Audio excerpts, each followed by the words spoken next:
കേരളത്തിലേക്ക് ഇത് മൂന്നാം തവണയാണ് നരേന്ദ്രമോദി എത്താൻ ഒരുങ്ങുന്നത്. ഇത്തവണത്തെ വരവ് അങ്ങനെ വെറുതെയാകില്ല എന്ന് തന്നെയാണ് ഇപ്പോൾ പുറത്തുവരുന്ന വിവരങ്ങൾ വ്യക്തമാക്കുന്നത്.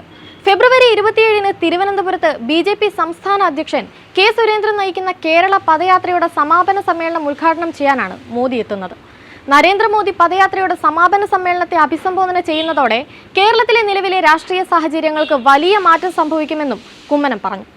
വൻ വരവേൽപ്പാണ് പദയാത്രയ്ക്ക് കേരളം നൽകി വരുന്നത്.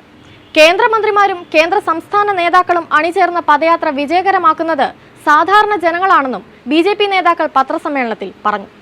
രാജ്യത്ത് പ്രധാനമന്ത്രി നരേന്ദ്രമോദിയുടെ നേതൃത്വത്തിൽ നടപ്പിലാക്കുന്ന വികസന പ്രവർത്തനങ്ങളിലും മോദി നൽകുന്ന ഗ്യാരണ്ടിയിലും വിശ്വാസം പുലർത്തിയാണ് അവരെല്ലാം BJPക്കൊപ്പം എത്തുന്നത്. കേരളത്തിൽ വലിയ മാറ്റത്തിന് വഴി തുറക്കുകയാണ് നരേന്ദ്രമോദിയുടെ ഗ്യാരണ്ടിയെന്നും നേതാക്കൾ പറഞ്ഞു. അതേസമയം പദയാത്രയ്ക്കിടെ തിരക്കിട്ട് കെ സുരേന്ദ്രനെ ഡൽഹിയിലേക്ക് വിളിപ്പിച്ചിരിക്കുകയാണ് ദേശീയ നേതൃത്വം. പദയാത്ര പകരക്കാരെ ഏൽപ്പിച്ചാണ് അദ്ദേഹം പോയത്. എറണാകുളത്ത് MT രമേശും മലപ്പുറത്ത് അബ്ദുള്ളക്കുട്ടിയുമാണ് പദയാത്ര നയിക്കുക.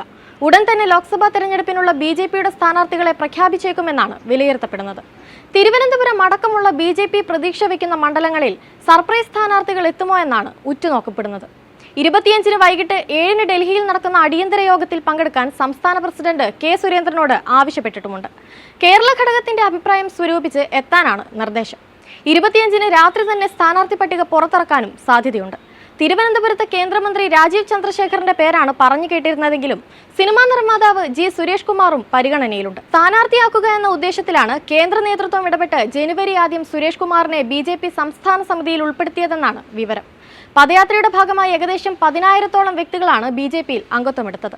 തിരുവനന്തപുരത്ത് പദയാത്ര എത്തുമ്പോഴും നിരവധി പേർ പാർട്ടിയിൽ അംഗത്വമെടുക്കും. സമൂഹത്തിലെ പാർശ്വവൽക്കരിക്കപ്പെട്ട ജനസമൂഹത്തിന്റെ പ്രശ്നങ്ങളും ജീവിതവും അടുത്തറിയാനാണ് പദയാത്ര അവരിലേക്ക് എത്തിയത്. സാമുദായിക നേതാക്കൾ, സാമൂഹ്യ പ്രവർത്തകർ, പരിസ്ഥിതി പ്രവർത്തകർ, കേന്ദ്ര സർക്കാരിന്റെ വിവിധ പദ്ധതികളുടെ ഗുണഭോക്താക്കളായിട്ടുള്ളവർ തുടങ്ങി വിവിധ മേഖലകളിലേക്ക് പദയാത്രയുമായി കെ സുരേന്ദ്രൻ എത്തി.